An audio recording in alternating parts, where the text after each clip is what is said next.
Assalamualaikum warahmatullahi wabarakatuh. Selamat datang kembali di channel Dennis Family Tutorial.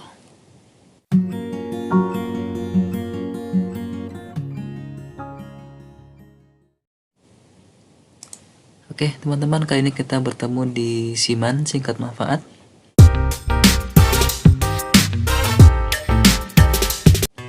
Di sini saya sudah punya tabel harga barang. Ini contoh saja ya. Jadi ada 38 item di sini dari 1 sampai dengan 39, dan di beberapa di antara row-nya ini ada yang kosong.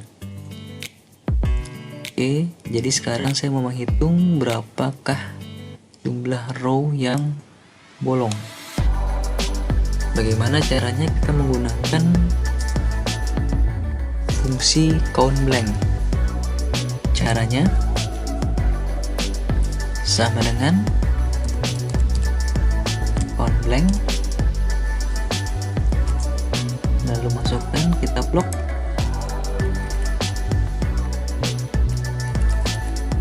Terlalu besar. Oke, kurung tutup, enter. Ya, ini dia. Jadi kalau kita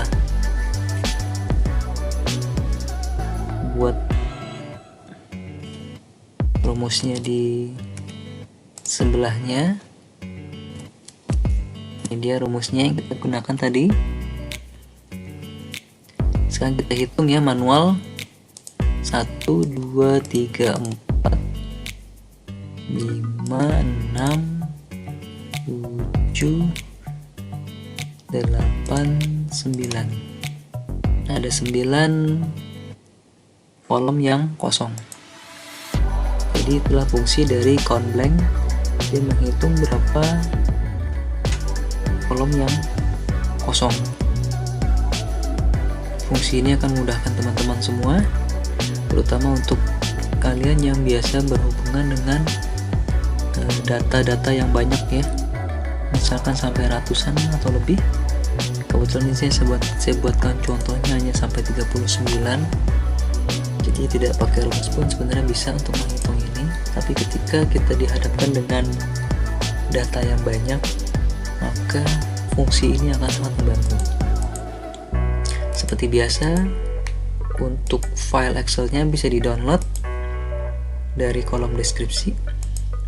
Semoga berguna buat teman-teman semua. Jangan lupa untuk subscribe, like, komen, dan share video ini di media sosial teman-teman semua.